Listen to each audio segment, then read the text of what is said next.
AIMIM अध्यक्ष असदुद्दीन ओवैसी का बड़ा बयान। सुप्रीम कोर्ट के लिए गए अंतरिम आदेश को लेकर असद ओवैसी ने कहा कि अंतिम फैसला अभी जल्द ही लिया जाना चाहिए और इस फैसले अंतरिम फैसले को वो इज्जत करते हैं। भारतीय जनता पार्टी की सरकार पर निशाना साधते हुए कहा कि यह कानून या ये वक्फ बिल जो बीजेपी की तरफ से लाया गया है, बीजेपी सरकार की तरफ से लाया गया है, यह वक्फ की संपत्तियों की ना रक्षा नहीं करता है बल्कि अतिक्रमण को बढ़ावा देता है। आइए सुनते हैं क्या असदुद्दीन ओवैसी ने कहा। सर, सुप्रीम कोर्ट का जो फैसला है, कमोबेश आपने कई ऑब्जेक्शन उठाए थे आप लोगों की तरफ से, कहीं न कहीं कुछ मोटा मोटी इसको एड्रेस किया गया, क्या आप मुतमईन हैं? देखिए, मेरा मानना यह है कि ये तो एक इंटरिम ऑर्डर आया है और हम तो ये चाहेंगे कि सुप्रीम कोर्ट जल्द से जल्द इसका एक फाइनल डिसीजन दे दे पूरा एक्ट के ऊपर और उसकी हियरिंग शुरू हो।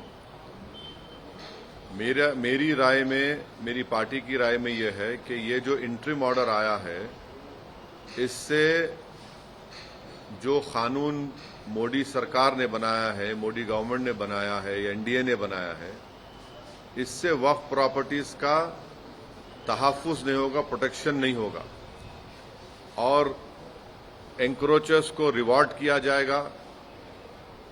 वक्फ प्रॉपर्टीज में कोई डेवलपमेंट नहीं आएगा। तो इसीलिए हम उम्मीद करते हैं कि सुप्रीम कोर्ट जल्द से जल्द एक फाइनल डिसीजन लेने के लिए जो भी जरूरी इक़दामात करना है वो सुप्रीम कोर्ट करे। अब आप ये देखिए कि ऑनरेबल सुप्रीम कोर्ट ने ये कहा है कि 5 साल का जो एक्ट में था कि उसको 5 साल मुसलमानों ने दिखाना पड़ेगा, वो कंप्लीट स्टे नहीं है। ऑनरेबल सुप्रीम कोर्ट ने ये कहा है कि रूल्स को अगर फ्रेम कर देते हैं तो फिर वो लागू हो जाएगा, रूल्स बना देंगे। हमारा शुरू से बोलना यह है कि किसी भी धर्म में कोई भी शख्स अपने धर्म को या किसी और के धर्म को जब देता है तो यह कानून नहीं है। अब मिसाल के तौर पर अगर कोई मुसलमान हुआ है और वो किसी और धर्म को देना चाह रहा है तो उस पर कानून नहीं है। और भारत के संविधान में आर्टिकल 300 के तहत मेरी प्रॉपर्टी में किसी को दे सकता हूं। तो सिर्फ यही धर्म के मानने वालों के लिए इस तरह का प्रोविजन बनाना, और हम बीजेपी के सरकारों से पूछना चाहते हैं कि आप देश को डेटा दे दीजिए कि किसने धर्म बदल के वक्फ को दिया है प्रॉपर्टी। बताए ना भाई, आप तो सरकार में हैं, किसने अपना धर्म बदलकर वक्फ को प्रॉपर्टी दिया है। दूसरी बात यह है कि सुप्रीम कोर्ट ने कलेक्टर के ऊपर जो इंक्वायरी का था प्रोविजन, उसके ऊपर उन्होंने रोक लगाई है। अब ये देखना पड़ेगा, मगर वही कलेक्टर अब सर्वे करेगा।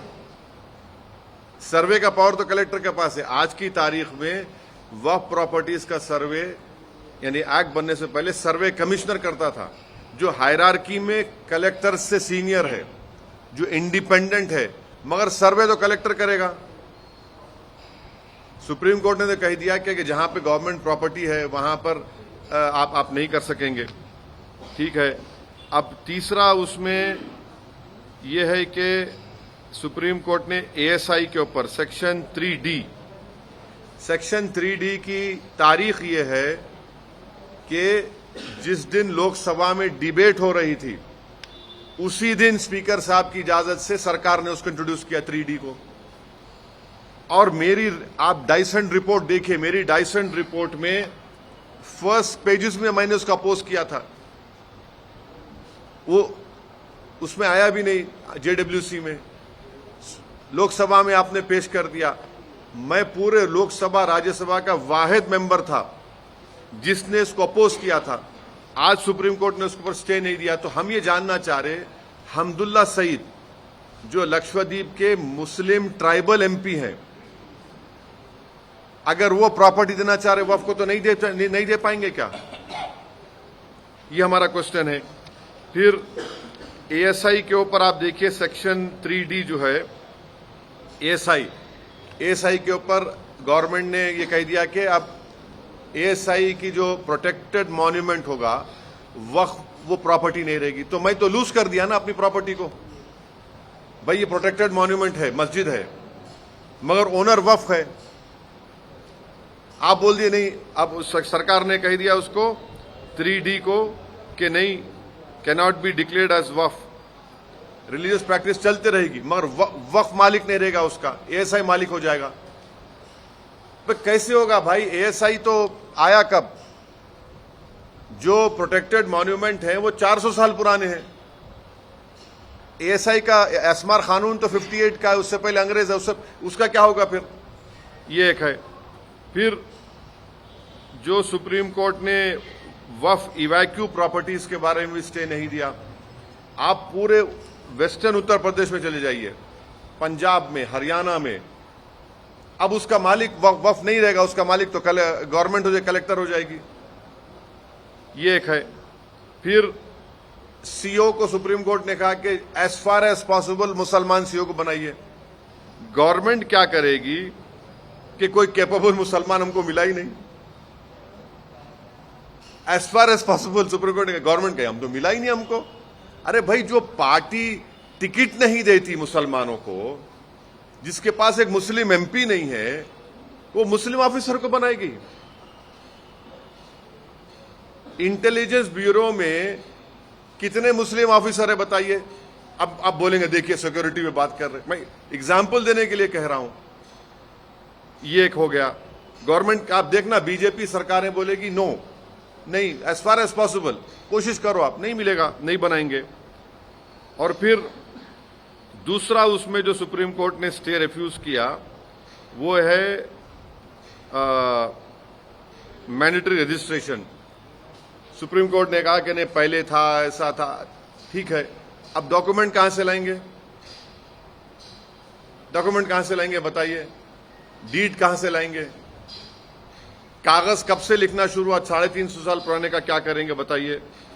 और फिर नॉन मुस्लिम को आप मेंबर बना रहे हैं वक्फ बोर्ड में, क्यों बनाएंगे नॉन मुस्लिम को मेंबर? भाई ये आर्टिकल, मेरी नजर में आर्टिकल 26 का वायलेशन है ये। तो क्या अगर कल कोई जाएगा, जाकर कोर्ट से कहेगा कि सिख गुरुद्वारा प्रबंधक कमेटी में किसी गैर सिख को मेंबर बनाओ, तो सिखों पर क्या गुजरेगी? कई दूसरे हिंदू धर्म के स्थान हैं जहां पर सिर्फ मेंबर भी हिंदू होना चाहिए और ऑफिसर भी हिंदू होना चाहिए, फिर यहां पर ऐसा हो गया। तो इसीलिए जरूरी है कि एक फाइनलिटी के लिए सुप्रीम कोर्ट इसका फाइनल डिसाइड करे।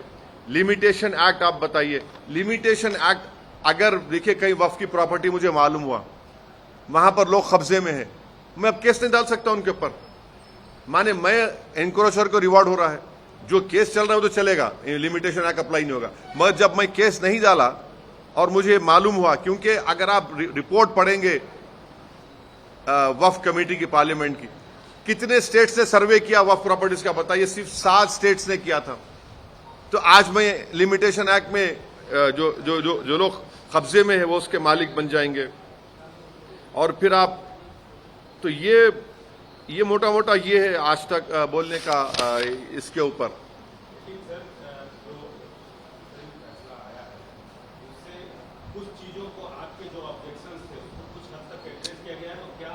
देखिए मेरा मानना यह है, नहीं सुन लीजिए, आप सवाल समझ गए। मेरा मानना यह है कि बीजेपी की सरकार ये पूरी कोशिश करेगी कि वक्फ की प्रॉपर्टीज को बचाया ना जाए।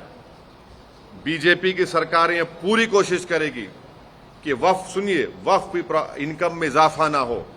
बीजेपी की सरकारें पूरा ये कोशिश करेगी कि जहां पर वक्फ की प्रॉपर्टीज पर एनक्रोचर्स है और उन पर केस नहीं डाला गया, वो लिमिटेशन एक्ट को अप्लाई करके उनको मालिक बना देगी। ऐसा इसलिए सोच रहे हैं क्योंकि कानून बनाया आपने इस तरह से। हम इस अरे कानून, भाई देखिए, कानून को आपने ऐसा बनाया है कि वक्फ बोर्ड को कमजोर कर दो। आपने कानून ऐसा बनाया है, मैं आज भी ऑन रिकॉर्ड कह रहा हूं, शेड्यूल्ड ट्राइब्स के में वक्फ की प्रॉपर्टी नहीं हो सकती और ट्रस्ट की प्रॉपर्टी वक्फ नहीं हो सकती। पार्लियामेंट में, लोकसभा में उसी दिन लाया गया। मैं फिर से अपना चार्ज बीजेपी पे लगा रहा हूं कि भारत के प्रधानमंत्री ने शिया बोरी, दाऊदी बोरी मुसलमानों को इस्तेमाल करके भारत के सबसे दौलतमंद आदमी को, जिसने खोजा वक्फ के ऊपर, यतीम खाने के ऊपर अपना आलीशान बिल्डिंग बनाई, उसको रिवार्ड करने के लिए देश के प्रधानमंत्री ने बोरी मुसलमानों का इस्तेमाल किया। हम हैदराबाद में क्या बोलते हैं उसको कि मामू की दुकान पे नाना की फातिया, बोरी के दुकान पे दौलतमंद की फातिया हो चुकी है। यह हुआ है। इसीलिए मेरे जो एप्रीहेंशंस हैं वो वेल फाउंडेड है।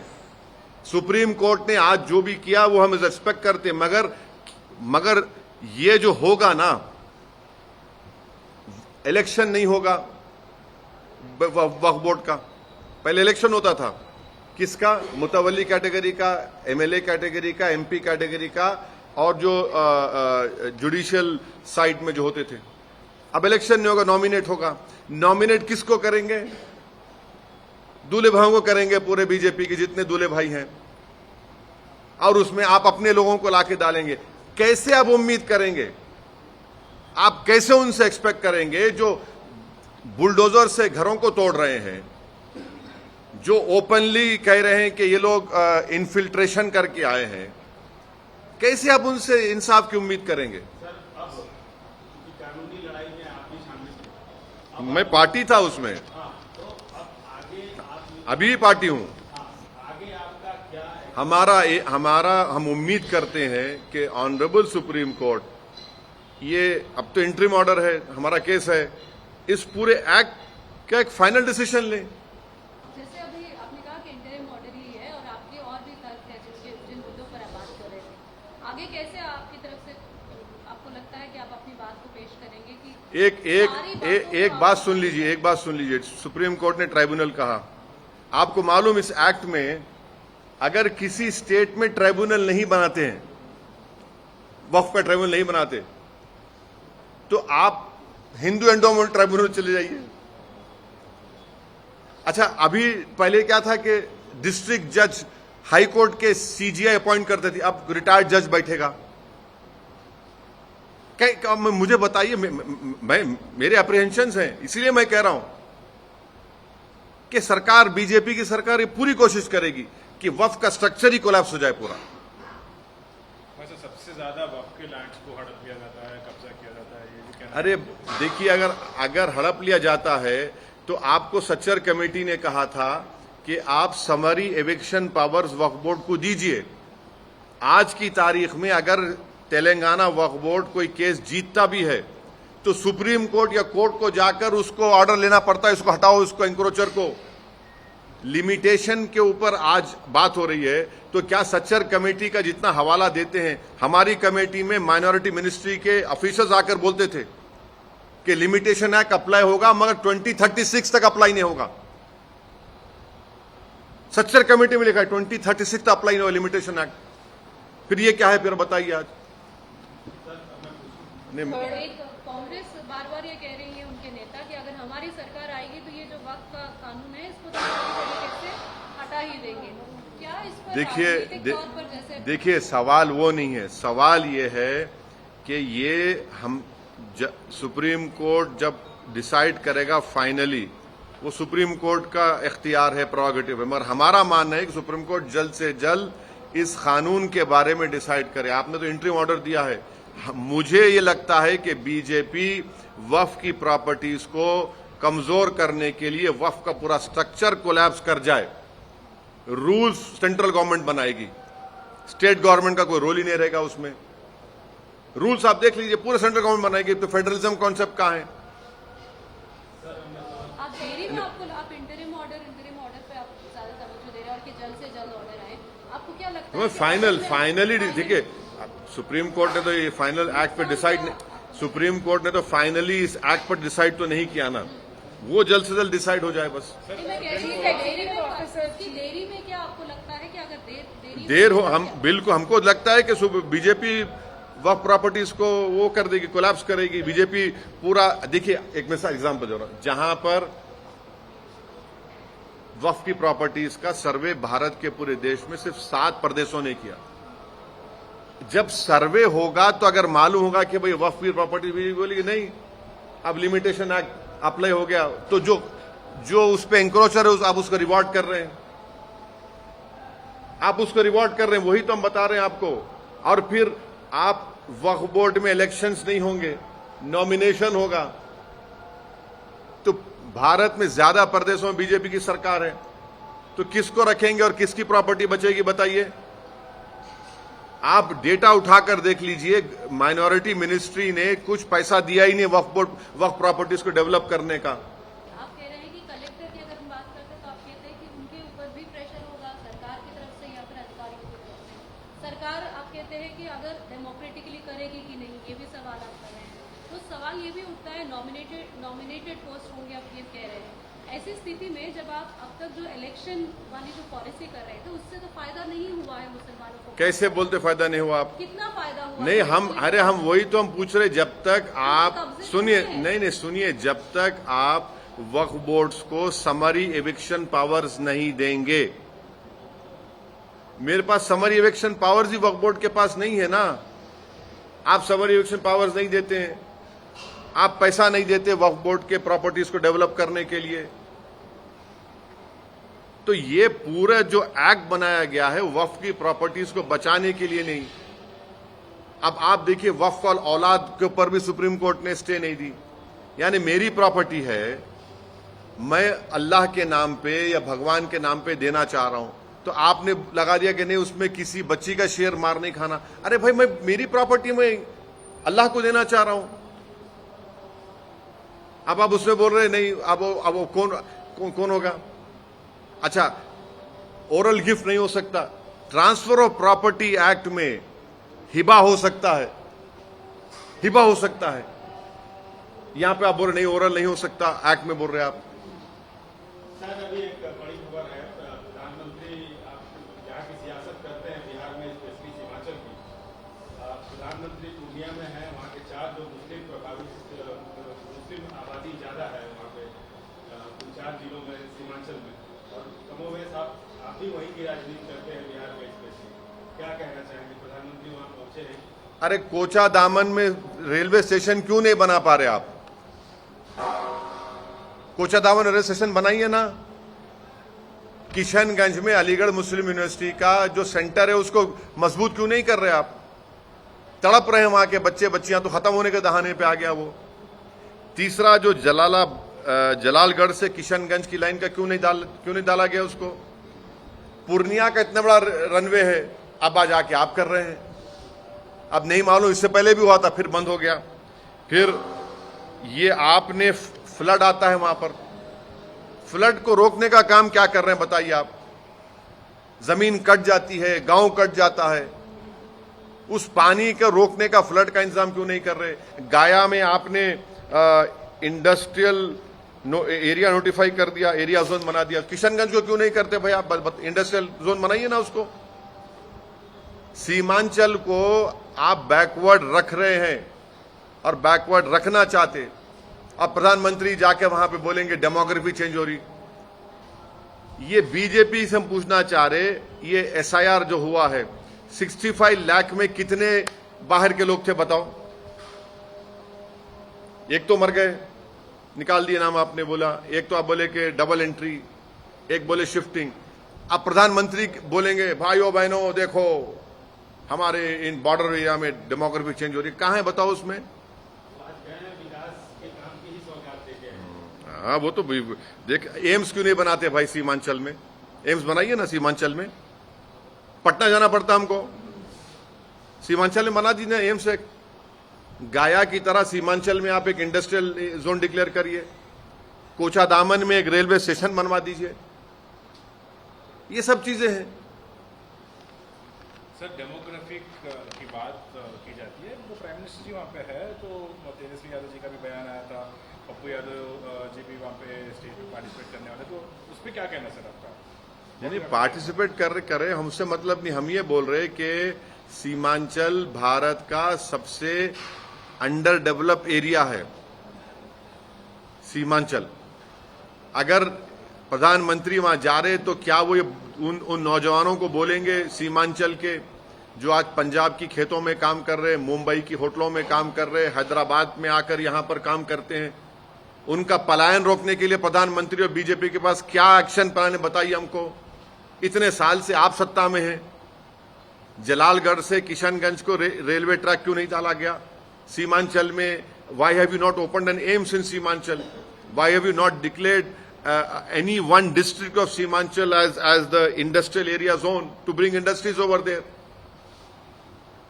In this recent SIR, did anyone find anyone who was not an Indian over there? But a propaganda was created about Seemanchal. Sir आपने क्रिकेट देखने से मना किया था कि क्रिकेट नहीं देखूंगा, लेकिन इंडिया जीत गई, अब कुछ है? आप ही के ANI ने एक ट्वीट के जरिए फोटोग्राफ डाला था कि पूरे स्टेडियम में हजारों की तादाद में सीट खाली पड़ी हुई है। आप ही ने डाला था। अब मेरे से आपका सवाल का जवाब वही है।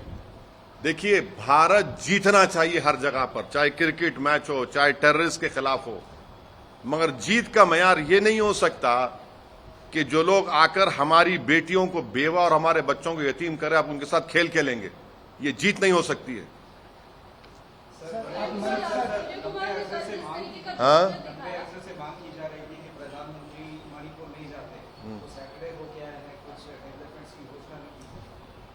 दो साल के बाद गए। एक साल में कितने दिन होते भाई? और कितने वहां पर कितने महिलाओं का रेप हुआ? सरकार आपकी है, मुख्यमंत्री आपका है। उस मुख्यमंत्री को आप क्यों हटाए? क्योंकि उसका एक ऑडियो लीक हो गया कि उसने कहा मैंने जंग शुरू कर दी। अभी भी वहां पर प्रेसिडेंट रूल लगा हुआ है। किसकी जिम्मेदारी है उस प्रेसिडेंट रूल की बताइए? बीजेपी की जिम्मेदारी है। सूर्यकुमार ने जिस तरीके का कल जेस्चर दिखाया और जो बातें कही, उससे पाकिस्तान ने भी शिकायत की है पाकिस्तान की। देखिए, नहीं मैडम, वो सब बातें मत करिए। मेरी शिकायत इतनी एक ही है कि जब हम पानी बंद कर दिए, जब हम हमारे एयर स्पेस में उनका जहाज नहीं आ सकता, हमारे पानी में उनकी कश्ती नहीं आ सकती, हमारा ट्रेड नहीं हो रहा, डायरेक्ट इनडायरेक्ट ट्रेड नहीं हो रहा है, हम खेल क्यों रहे उनसे? हम क्यों खेल रहे हैं उनसे? ये बता दो हमको आप। बिहार चुनाव को लेकर कई रीजनल पार्टीज अब ये कह रही हैं कि नेशनल पार्टीज जो भी हैं उनको जो है उनसे ज्यादा रीजनल पार्टीज को लोग तवज्जो दें, उन्हें ज्यादा वोट करें, तभी राज्य की तरक्की होगी। अभी बिहार में जो चुनाव एक हम समझ मैडम, सीमांचल का जो इलाका है, राजद के 10-11 साल, नीतीश कुमार के तो चल रहा है सिलसिला, बीजेपी भी, इन्होंने सीमांचल के लिए, बिहार के लिए क्या क्या बताइए आप? अगर इन्होंने कुछ किया होता तो लाखों की तादाद में सीमांचल और बिहार के नौजवान अपने घर को चलाने के लिए, अपने घर में चिराग जलाने के लिए, अपनी माँ बाप की उनका इलाज करवाने के लिए, वो अपनी जवानी में अपने माँ बाप को छोड़कर देश के कोने कोने में क्यों जाते?